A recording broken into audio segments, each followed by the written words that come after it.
নমস্কার বন্ধুরা, আবার একটি নতুন ভিডিও নিয়ে আপনাদের সামনে হাজির হয়ে গেছি আমাদের এই চ্যানেলে। তো আজকে আমরা এই ভিডিওটিতে দেখব যে আমাদের ওয়েস্ট বেঙ্গলে যে বঙ্গীয় গ্রামীণ বিকাশ ব্যাংক রয়েছে, অর্থাৎ যে ভিবি ব্যাংক রয়েছে, সে বঙ্গীয় গ্রামীণ বিকাশ ব্যাংকে আপনারা এটিএম কিভাবে পাবেন আজকে স্টেপ বাই স্টেপ এই ভিডিওতে দেখাতে চলেছি। তাই ভিডিওটিতে স্কিপ না করে পুরো ভিডিওটি দেখবেন, যাতে প্রত্যেকটা স্টেপ আপনাদের বুঝতে সুবিধা হয়। আর ভিডিও শুরু করার আগে অবশ্যই বলে রাখছি, চ্যানেলে যদি আপনারা নতুন হয়ে থাকেন চ্যানেলটিকে অবশ্যই সাবস্ক্রাইব করতে ভুলবেন না। আর ভিডিওটি দেখে আপনাদের ভালো লেগে থাকলে অবশ্যই ভিডিওতে একটি লাইক করবেন। তো আমরা জানি যে ওয়েস্ট বেঙ্গলের যে বঙ্গীয় গ্রামীণ বিকাশ ব্যাংক আছে, সে বঙ্গীয় গ্রামীণ বিকাশ ব্যাংকের কোনো রকম অনলাইন পরিষেবা আমরা আগে থেকে পেতাম না। অর্থাৎ যেরকম আইএমপিএস, ইন্টারনেট ব্যাংকিং এগুলো বা মোবাইল ব্যাংকিং এগুলো পরিষেবা বঙ্গীয় গ্রামীণ বিকাশ ব্যাংকের ছিল না। এইটা বেশিরভাগই ট্রানজ্যাকশন হয় ব্যাংকের অনলাইনই, কিন্তু মেইন আমরা যে আদার্স যেগুলো ব্যাংক রয়েছে আমরা নিজেরাই করতে পারি মোবাইলের মাধ্যমে বা নেট ব্যাংকিং এর মাধ্যমে, সেই পরিষেবাটা ছিল না। তো সেইটা এখন ধীরে ধীরে বঙ্গীয় গ্রামীণ বিকাশ ব্যাংকেরও লঞ্চ করেছে, যে এরকম যে নেট ব্যাংকিং কিভাবে আপনারা অ্যাক্সেস করবেন। তো নেট ব্যাংকিং এর ওয়েব পোর্টালও তারা লঞ্চ করেছে এবং অ্যাপসও লঞ্চ করেছে। আপনারা প্লে স্টোর থেকে অ্যাপস ডাউনলোড করতে পারবেন। তো ধীরে ধীরে লঞ্চ করছে।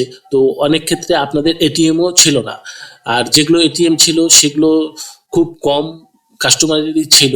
তো এখন যে কোনো কেউ স্টুডেন্ট বা যে কেউ তাদের নিজস্ব এটিএম বঙ্গীয় গ্রামীণ বিকাশ ব্যাংক থেকে নিতে পারবে। তো তার জন্য বঙ্গীয় গ্রামীণ বিকাশ ব্যাংকের কোনো অনলাইন ভাবে অ্যাপ্লিকেশন করার কোনো সিস্টেম নেই। এখন শুধু ব্যাংকে গিয়ে একটি ফর্ম রয়েছে, ফর্মটা প্রিন্ট আউট করে নিয়ে ফিল আপ করে নিয়ে আপনাকে ব্যাংকে গিয়ে জমা করতে হবে। তো ফর্মটা আপনাদের এইরকম একটি ফর্ম পাবেন, ব্যাংকে গিয়ে লেখা থাকবে বঙ্গীয় গ্রামীণ বিকাশ ব্যাংক। তো head office Baharampur Murshidabad annexure 1। তো অ্যাপ্লিকেশন ফর এখানে লেখা আছে, দেখবেন যে application form for Bangiya Gramin Vikash bank personals RuPay ATM and debit card. তো প্রথমে এখানে ফর্মটি লিখবেন ব্যাংকস নেম, অর্থাৎ আপনার যে ব্যাংকে অ্যাকাউন্ট আছে সে ব্যাংকের নাম লিখবেন। তারপরে আপনাদের যে ডেট রয়েছে তো সেইটা লিখবেন। এসএলও আইডিটা আপনাদেরকে দিতে লাগবে না, কারণ ব্যাংক থেকেই দিয়ে দেবে। নেম অফ দ্য অ্যাপ্লিকেন্ট, অর্থাৎ যিনি অ্যাপ্লিকেশন করবেন তার এখানে নাম লিখবেন। আপনি যদি অ্যাপ্লিকেশন করতে চান আপনার নাম এখানে ক্যাপিটাল অক্ষরে লিখবেন। তো অ্যাকাউন্ট নাম্বার, যে আপনার যে অ্যাকাউন্টের আন্ডারে আপনাদের এটিএম কার্ডটা নিতে চান সেইটি এখানে লিখবেন। তো রিকোয়েস্ট কার্ড টাইপ, অর্থাৎ আপনি এখন আপনার আগে কোনো এটিএম কার্ড ছিল না, তো সেই ক্ষেত্রে আপনারা এখানে নিউ সিলেক্ট করবেন। আর ডুপ্লিকেট বা রিনিউয়াল রিপ্লেসমেন্ট অ্যাপ্লিকেশনের ক্ষেত্রে সেক্ষেত্রে আপনারা দ্বিতীয় নাম্বারটি সিলেক্ট করবেন। তো টাইপ অফ অ্যাকাউন্ট, এখানে দুটো এটিএম কার্ড দেবে, আপনাদের সেভিংসেও দিবে এবং কারেন্ট অ্যাকাউন্টেও দিবে। তো যাদের সেভিংস অ্যাকাউন্ট রয়েছে তারা সেভিংস অ্যাকাউন্টটা ঠিক করবেন, যাদের কারেন্ট অ্যাকাউন্ট রয়েছে কারেন্ট অ্যাকাউন্টটা ঠিক করবেন।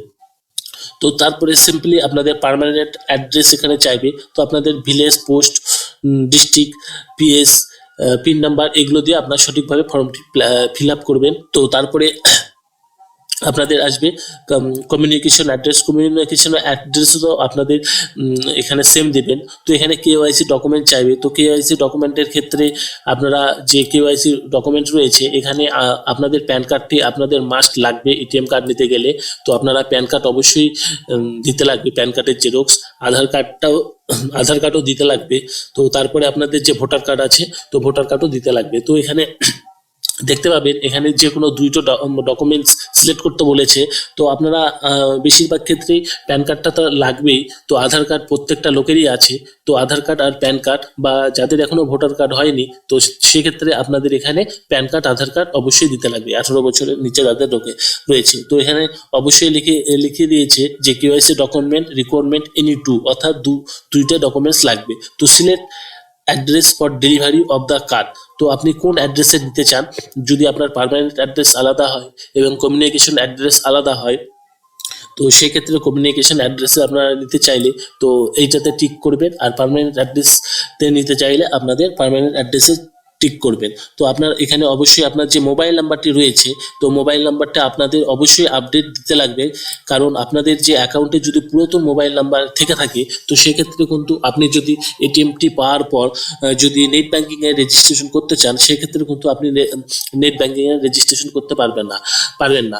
এই ক্ষেত্রে আপনার যে নিজস্ব যে ইমেল আইডিটা আছে সেইটাই অবশ্যই দিয়ে দিবেন। এখানে ম্যান্ডেটরি নয় ইমেলটি, কিন্তু আপনি দিয়ে দিবেন, পরে আপনাদের কাজে লাগবে। তো এখানে নিচে আপনাকে সিগনেচার অফ অ্যাপ্লিকেন্ট, অর্থাৎ যিনি অ্যাপ্লিকেশন করছেন তার এখানে সিগনেচার করবেন, করে গিয়ে আপনাদের যে ব্যান্স রয়েছে, তো ব্যাংকে গিয়ে আপনারা যে ম্যানেজার রয়েছে, ম্যানেজারকে আপনারা ফর্মটি জমা করবেন। জমা করার মোটামুটি 7 দিনের মধ্যে আপনার এটিএম কার্ডটি ইস্যু হয়ে যাবে এবং আপনার বাই পোস্টে আপনাদের চলে আসবে।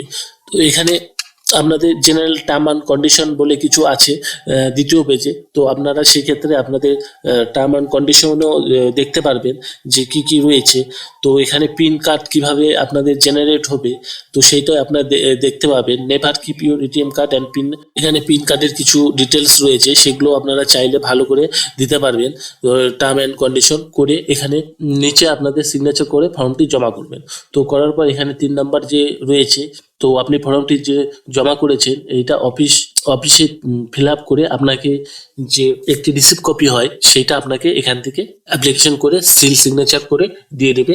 তো তারপরে আপনাদের যখন এটিএম কার্ডটি চলে আসবে, তো আসার পর অ্যাপ্লিকেশন করার পর আপনাদের যে তারপরে এটিএম কার্ডটি আসার পর আপনাদের যে বই আছে, অ্যাকাউন্ট রয়েছে, সেই ব্রাঞ্চে আপনারা এটিএম কার্ডটি নিয়ে যাবেন। নিয়ে যাওয়ার পর আপনি যে ম্যানেজার রয়েছে, ম্যানেজারকে বলবেন যে আপনার কার্ডটি অ্যাক্টিভ করে দেওয়ার জন্য। তো সেক্ষেত্রে আপনার ম্যানেজার আপনার এটিএম কার্ডটি অ্যাক্টিভ করে দেওয়ার সঙ্গে সঙ্গে আপনি তখন যেহেতু বঙ্গীয় গ্রামীণ বিকাশ ব্যাংকের কোনো এটিএম নেই, তো সেই ক্ষেত্রে আপনারা পাঞ্জাব ন্যাশনালে এটিএমে চলে যাবেন।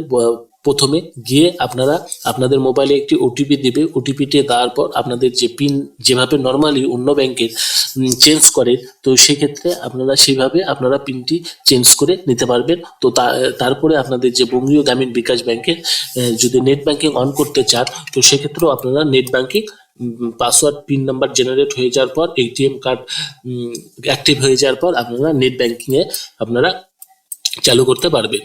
তো আজকের ভিডিওটি ছিল এই পর্যন্তই, যে আপনারা কিভাবে বঙ্গীয় গ্রামীণ বিকাশ ব্যাংকের এটিএম বা রুপে ডেবিট কার্ড আপনারা অ্যাপ্লিকেশন করবেন স্টেপ বাই স্টেপ, সেইটা আজকে এই ভিডিওটির মাধ্যমে আপনাদেরকে আমরা এই চ্যানেলের মাধ্যমে জানালাম।